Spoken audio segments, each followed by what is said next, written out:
crónicas. Bien, vamos a hablar de definición, de diagnóstico, de clasificación y de tratamiento.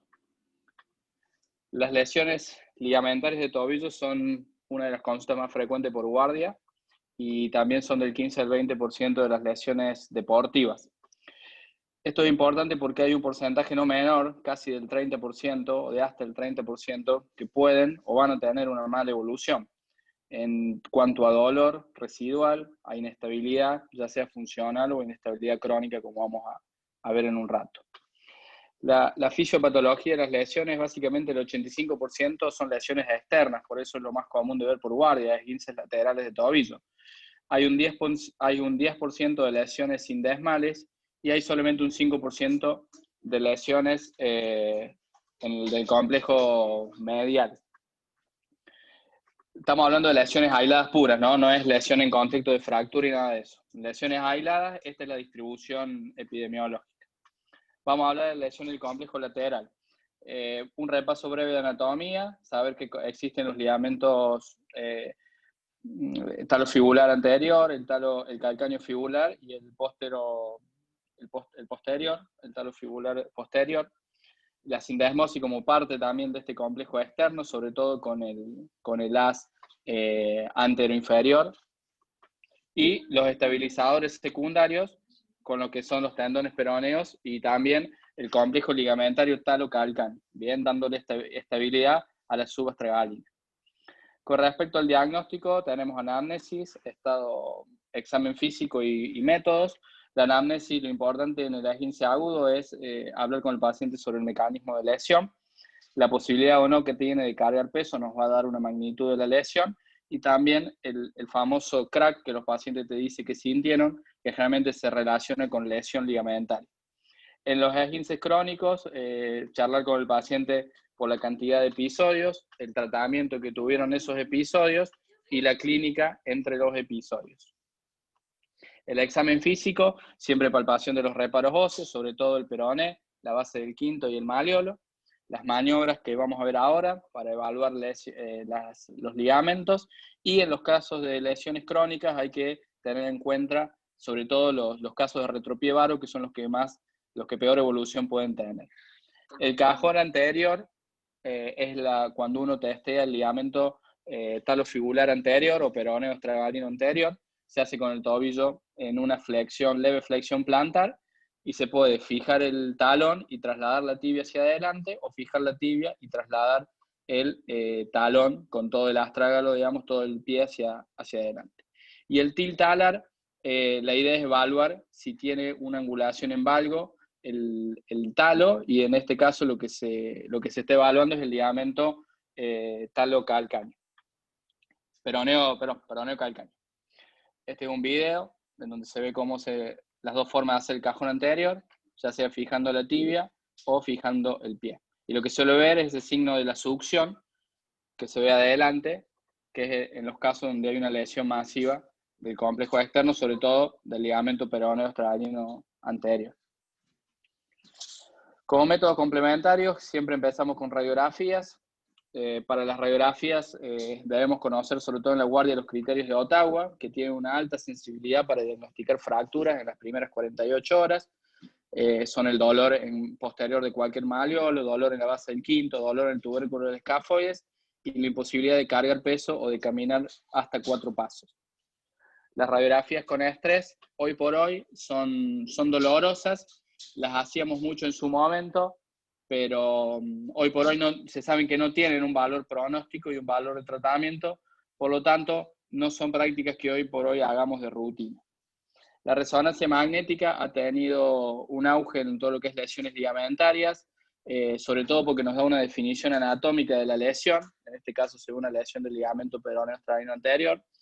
En atletas, que es donde más se da estas lesiones, nos da factor pronóstico y también nos permite la identificación de lesiones asociadas, sobre todo lesiones condrales o lesiones óseas ocultas.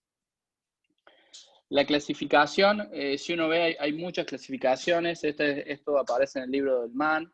Tenemos la clasificación anatómica, que es si está lesionado 1, 2 o los 3 ligamentos, que es la que aprendimos, la que se aprendió al principio. o por lo menos cuando yo empecé la residencia. Después la clasificación de la Academia Americana de Medicina, que es si el ligamento está distendido, parcialmente roto completo. Después hay una clasificación clínica y después hay una clasificación relacionada al tratamiento. Hoy por hoy estas clasificaciones se han resumido en algo más simple. Básicamente hablar de un tobillo estable, más o menos estable o inestable, sobre todo teniendo en cuenta las maniobras, ¿bien? Y sobre todo teniendo en cuenta la lesión o no del el complejo talofibular anterior o el calcáneo fibular, ¿bien? Cuando hablamos de inestabilidad, ¿de qué hablamos? Hablamos de un tobillo anormal, la percepción que tiene el paciente de un tobillo anormal en combinación con síntomas, sobre todo de entorsis a repetición, de edema, de dolor y de incapacidad para realizar actividades cotidianas o deportivas.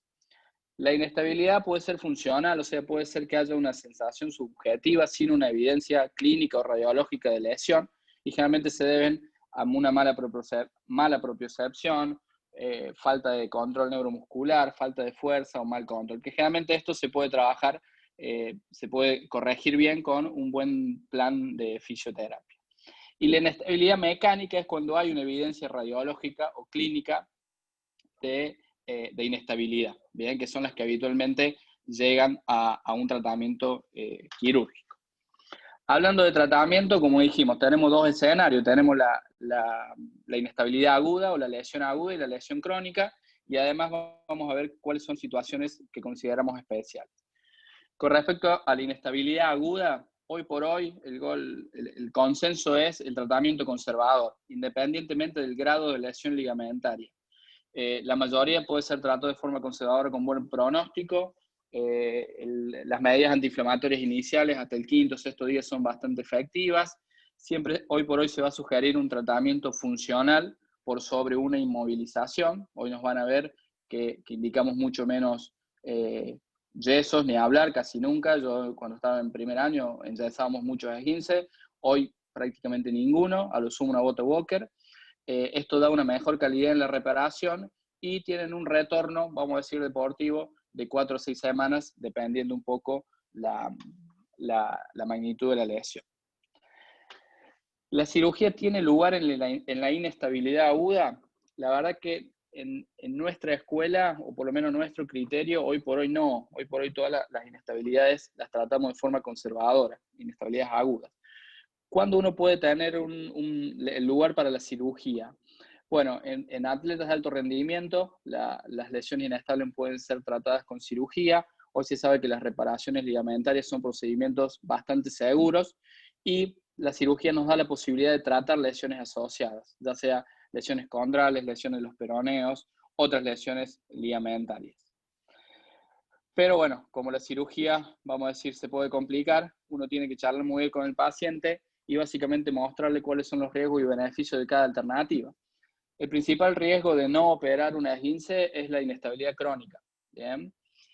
El principal beneficio de no operarlo es que ese paciente va a poder retornar más rápido a su trabajo o a su deporte, ¿bien? Usando algún tipo de inmovilización semirrígida.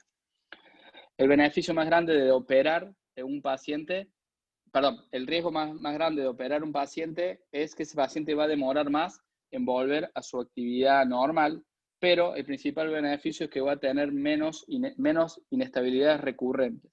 Por lo tanto, cada uno tiene que charlar con el paciente, decidir qué va a hacer y en el caso de operarlo, que la difunta Correa nos acompañe. Con el caso de las inestabilidades crónicas, las inestabilidades crónicas son quirúrgicas porque si un paciente tiene una inestabilidad crónica, estamos hablando que ya fracasó el tratamiento conservador, que era lo que yo le había mostrado en las inestabilidades funcionales, que es todo el trabajo sobre la propiocepción, sobre el control neuromuscular, sobre la postura. ¿Bien?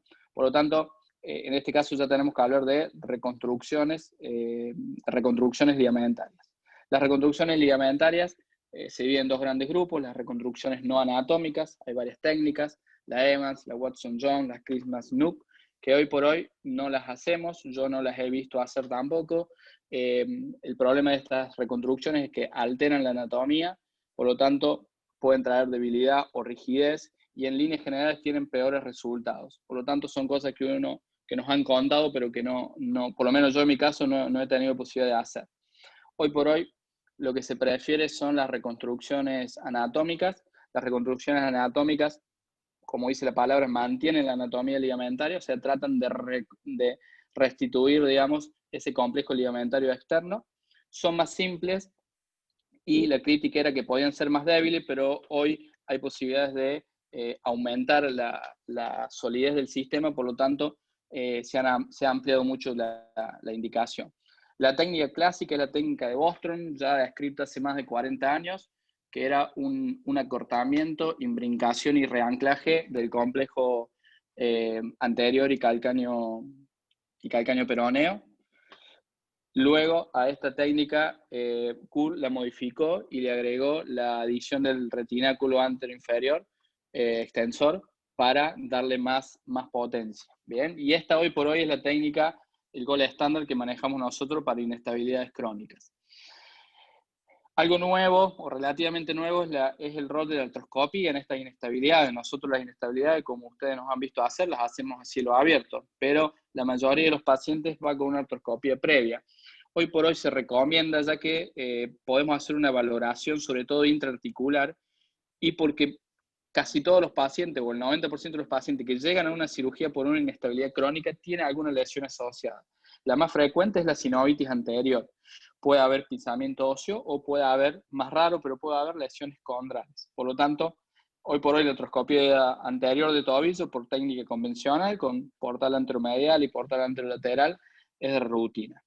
Este es un caso rápido que les paso ahora. Un paciente de 26 años, fútbol amateur, múltiples episodios de entorsis y actualmente sensación de inestabilidad con tanto maniobras positivas de tilt alar y de cajón anterior. En la radiografía se ve un proceso osteofítico anterior, tanto en el talo como en la tibia. Un proceso ahí posterior, que también podría estar en relación, pero bueno, la parte posterior no le dolía. En la resonancia se hizo después del último episodio, por eso tiene líquido, pero bueno, en una inestabilidad crónica, si el paciente no ha tenido un evento cercano, no vamos a ver líquido.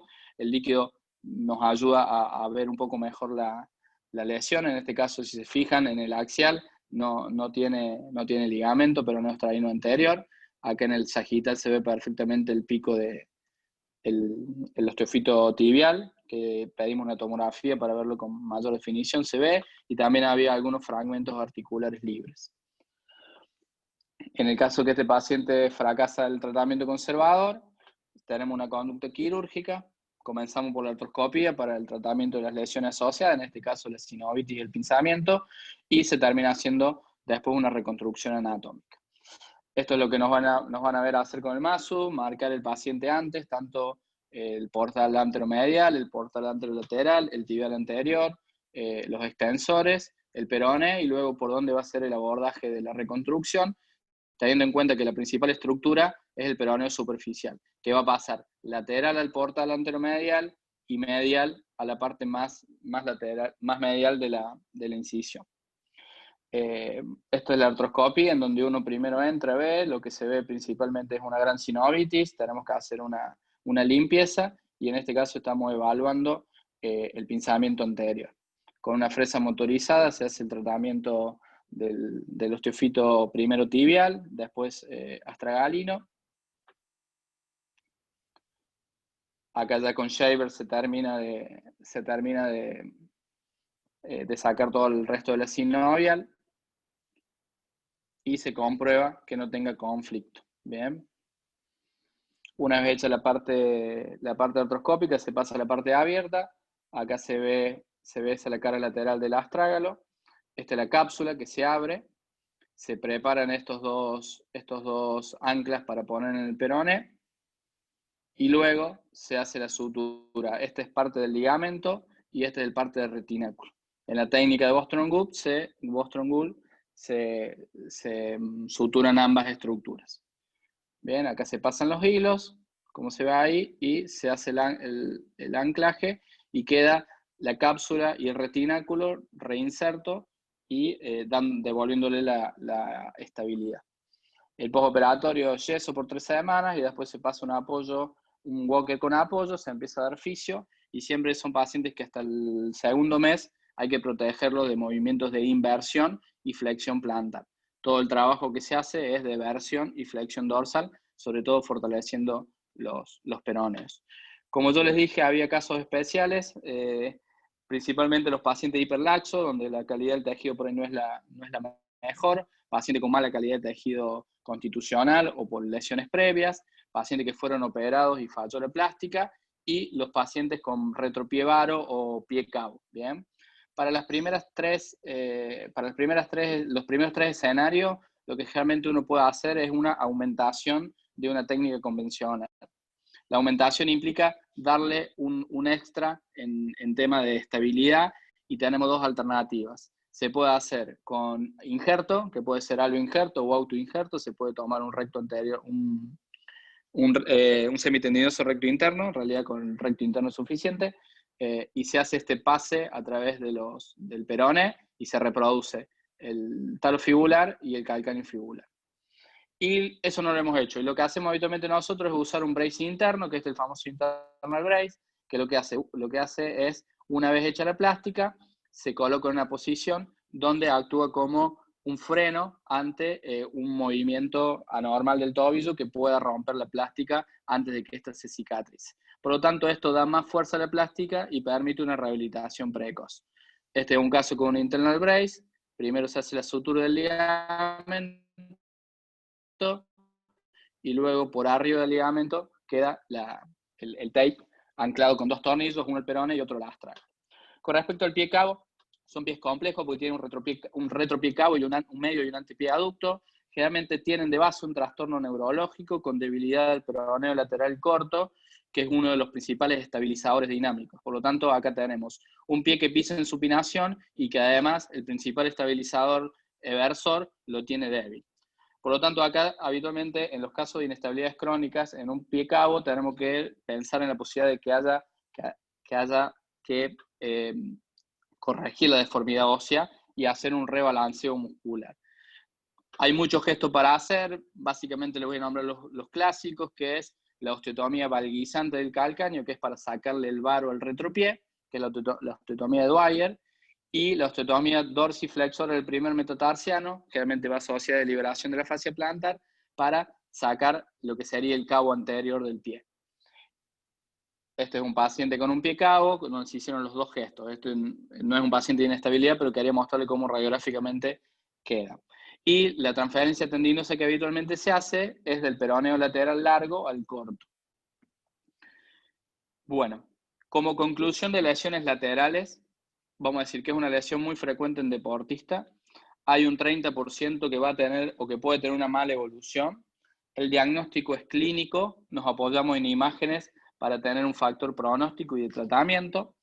En líneas generales, la inestabilidad aguda, tratamiento conservador, inestabilidad crónica, reconstrucción anatómica con técnica de Bostrom-Gull. Los casos especiales, valorar técnicas de aumentación y siempre tener cuidado con los pie cabos. Paso a lesiones de la sindesmosis. ¿Quieren que dejemos las preguntas para el final? Me parece que sí, Mati, así ya después cerramos todo el último.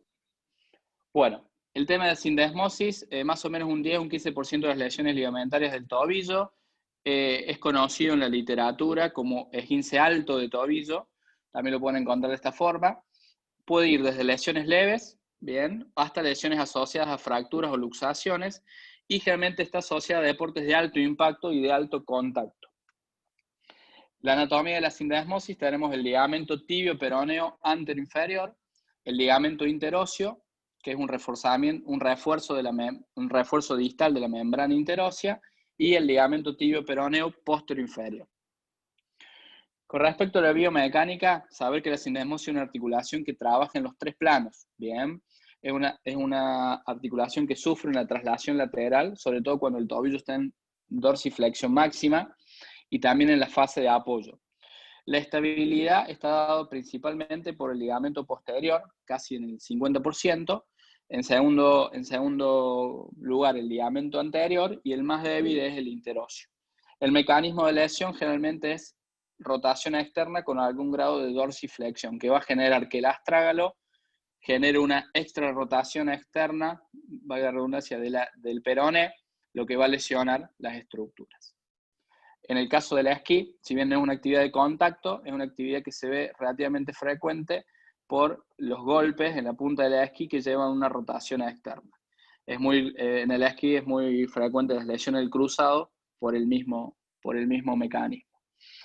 Con respecto al diagnóstico, vamos a tener dolor, edema, equimosis, muchas veces muy similar a una esguince lateral. Lo que no nos va a coincidir acá probablemente sea el mecanismo. El paciente te va a decir que no se lo torció en inversión, sino que giró con el pie fijo. Hay que palpar igualmente los reparos óseos. El squeeze test es hacer una compresión a unos 10 centímetros arriba de la articulación, y eso va a generar, debería generar que el peroné se quiera abrir de la tibia y va a generar dolor. Y los otros test es el Frick test, que es un test de rotación externa y dorsiflexión, que también va a generar dolor. Y obviamente el dolor palpatorio, que es un signo muy típico de estas lesiones. Con respecto al diagnóstico, nos han enseñado todas estas medidas, el espacio claro medial, el espacio de solapamiento peroneo.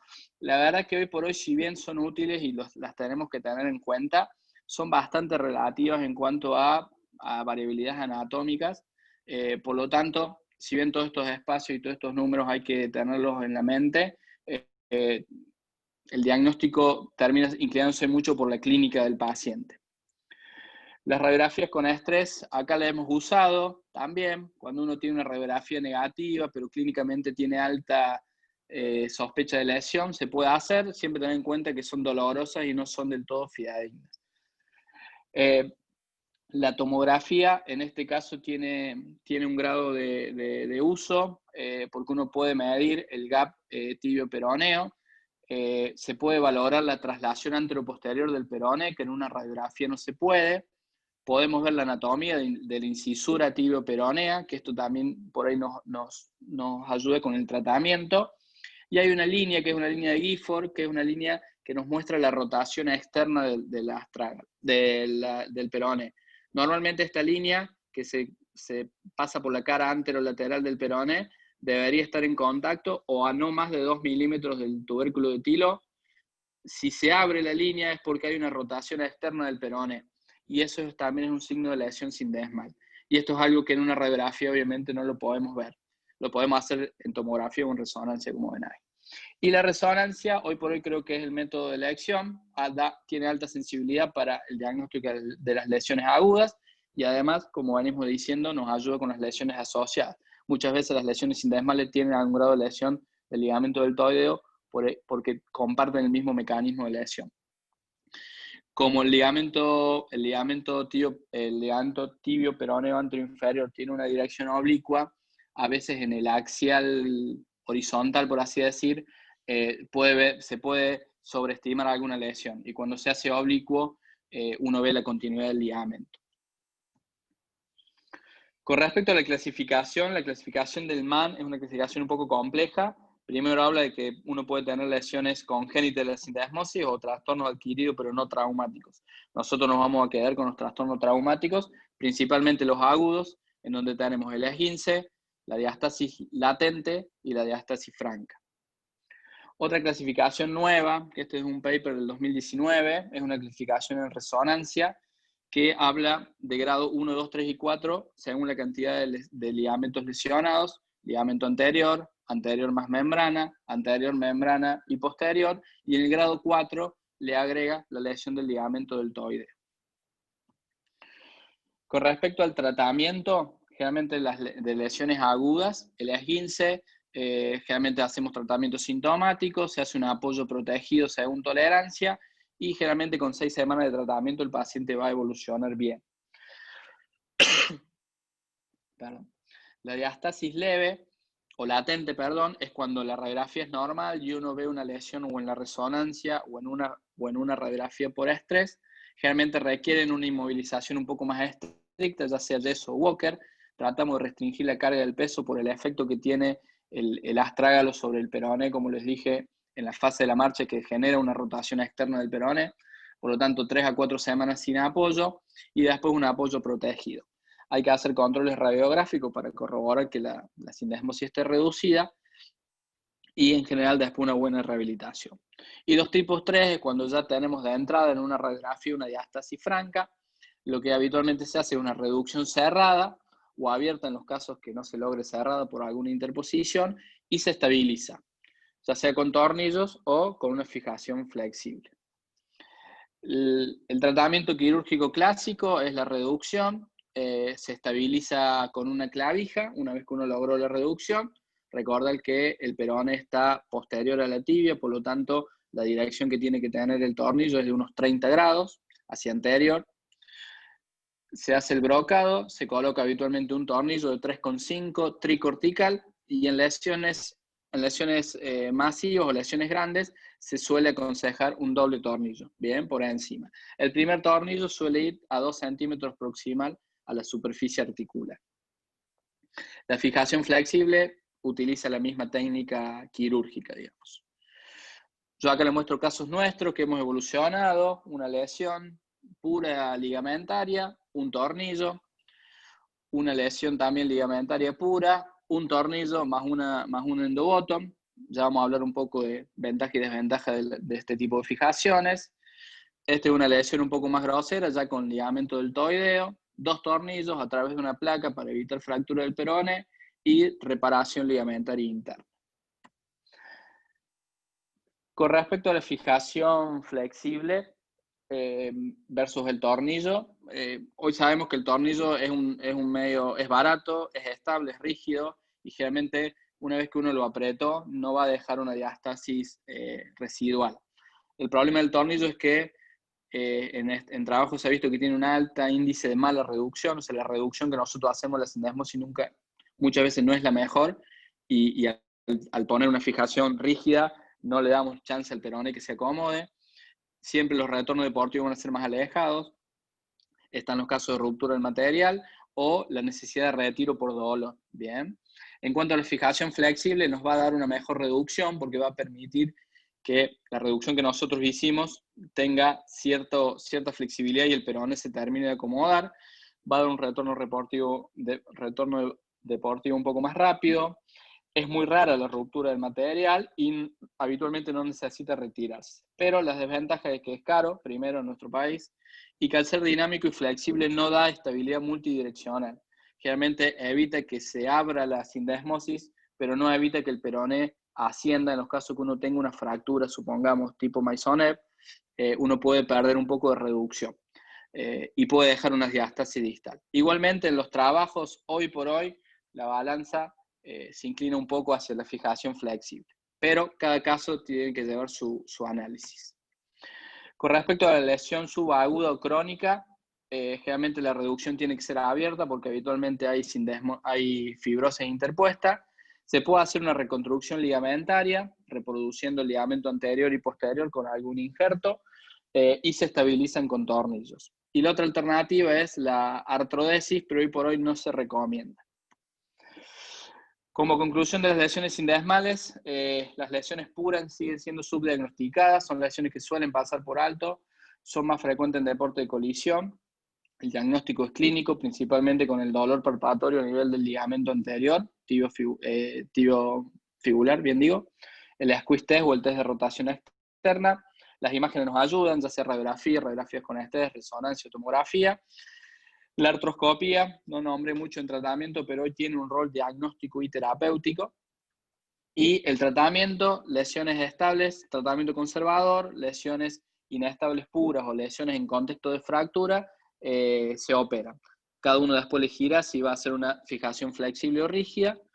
Y ojo en las lesiones multiligamentarias. Multiligamentarias quiere decir donde hay inestabilidades laterales, mediales y de la sindesmosis. Pero eso es otro tema. Y ahora pasamos al complejo medial. El complejo medial es el menos lesionado de los 3 complejos. No pasa el 5% de lesión. La anatomía, un poco ya la habíamos repasado con el biográfico de Juli, pero ahora sí que hay una capa superficial que a su vez cuenta con 4 ligamentos y una capa profunda que a su vez cuenta con 2. Y toda esta capa en su relación con el spring ligament. Y ya vamos a ver que en las inestabilidades crónicas cómo tiene que ver mucho con el tema del tibial posterior y una evolución a un pie plano. El ligamento medial es un estabilizador esencial no solamente del tobillo, sino del retropié y del medio pie. Previene la traslación lateral del astrágalo, el til astragalino, la rotación externa y la eversión. El mecanismo de lesión generalmente también es muy similar al de la sindesmosis, son combinaciones de eversión y rotación externa que pueden ser aisladas o en combinación, ya sea con lesiones sindesmales o con fracturas Weber B o Weber C. La presentación clínica de la lesión aguda ligamentaria va a ser muy similar a una esguince, pero con más clínica del lado interno, dolor, edema, equimosis.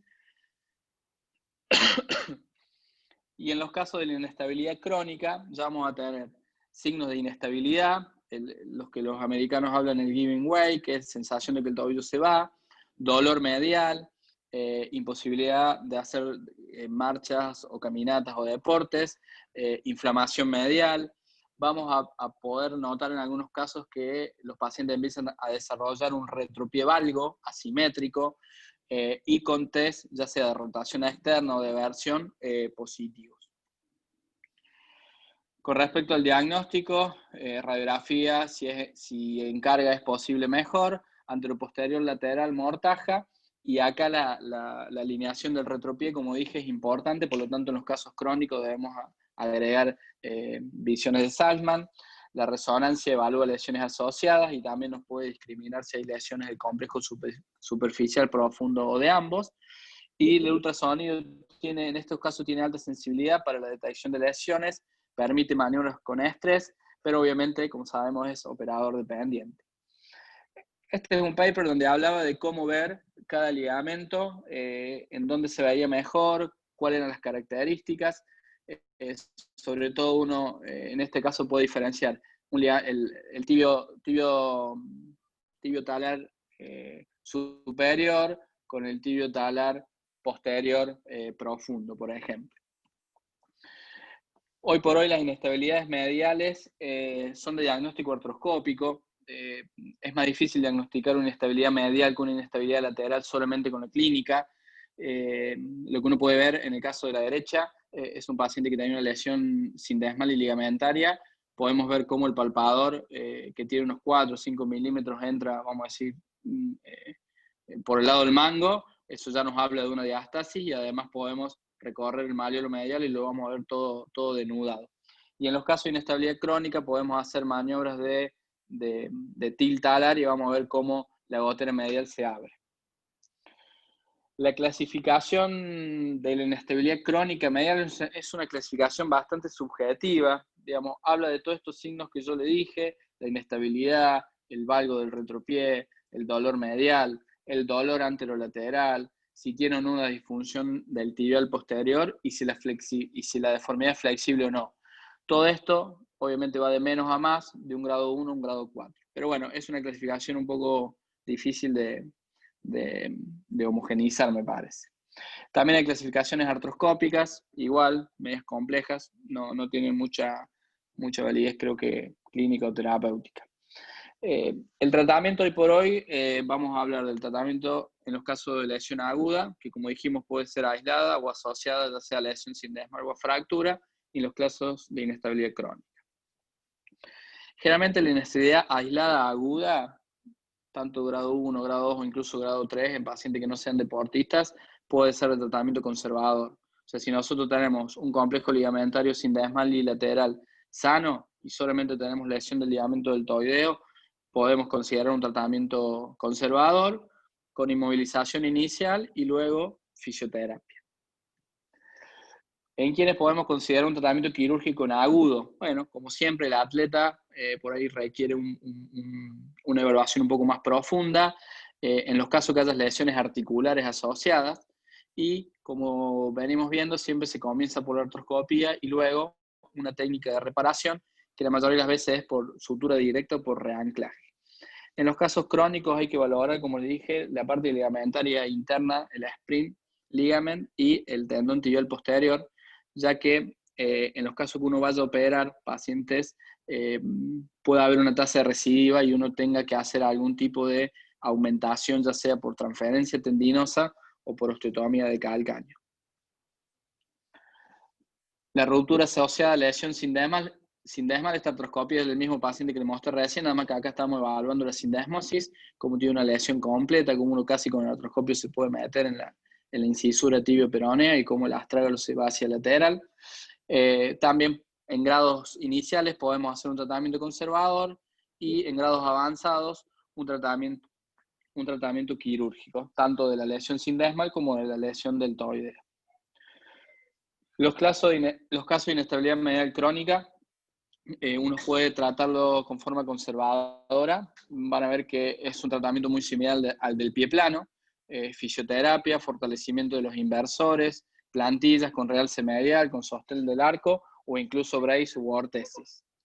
Y en los casos de que esto falle, tenemos la indicación de tratamiento quirúrgico, que una indicación también es la deformidad progresiva hacia el pie plano valgo, como le digo, a expensas de una inestabilidad media. Los objetivos van a ser restablecer la estabilidad, corregir las deformidades y sobre todo reducir el riesgo de recurrencia o de deformidad. La técnica quirúrgica también se recomienda empezar con artroscopía, luego el abordaje medial curvo, como hacemos habitualmente, y lo que se hace es una reparación. La mayoría de las veces la lesión es proximal, o sea, se desprende desde el malleolo. Con menos frecuente hay una lesión intermedia, o sea que hay una ruptura, vamos a decir, formal del ligamento. Y los grados 3 son cuando ya hay una lesión distal con lesión de la spring ligament. La técnica quirúrgica nos han visto hacer el ligamento deltoideo o por lo menos repararlo, se hace mediante 2 o 3 anclas con puntos trasóseos. Tratamos de dirigir los primeros puntos a la parte superficial y otros puntos a la parte profunda. En los raros casos que sea una ruptura del vientre del ligamento, se puede hacer una sutura cabo a cabo, pero habitualmente uno termina aumentando la estabilidad con puntos o con anclajes o con flap de periósteo.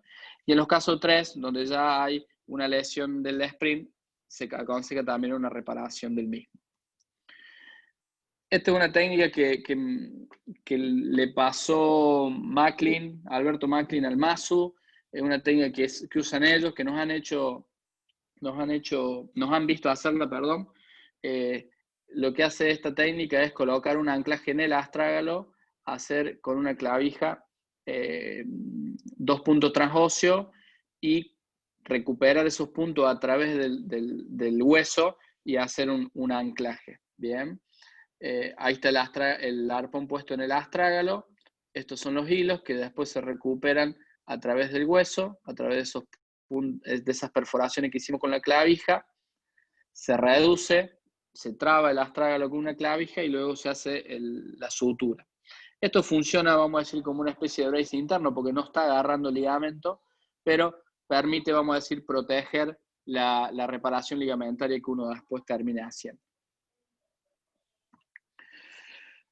La inestabilidad medial es compleja porque uno puede tener muchas cosas para muchos tratamientos asociados. Si se fijan de este lado, del lado izquierdo, tenemos retropie valgo más antepie abducto, pie plano severo, genovalgo, inestabilidad rotacional, insuficiencia del tibial posterior, y para cada cosa van a ver algún procedimiento asociado. Por eso es raro que nos vean hacer ligamentos mediales puros sin hacer algún otro tipo de gesto para terminar de abarcar toda la lesión. Bueno, ya finalizando, la conclusión, saber que el complejo deltoideo es un importante estabilizador no solamente del tobillo, sino del retro y medio pie, y su lesión crónica va a llevar a una deformidad no solamente del tobillo, sino del retro y medio pie, la lesión en eversión y rotación externa, la resonancia de alta sensibilidad y especificidad para las lesiones, pero el diagnóstico termina siendo artroscópico. Las lesiones agudas, tratamiento conservador, y lesiones crónicas, tratamiento de partes blandas, asociado o no a osteotomías correctivas.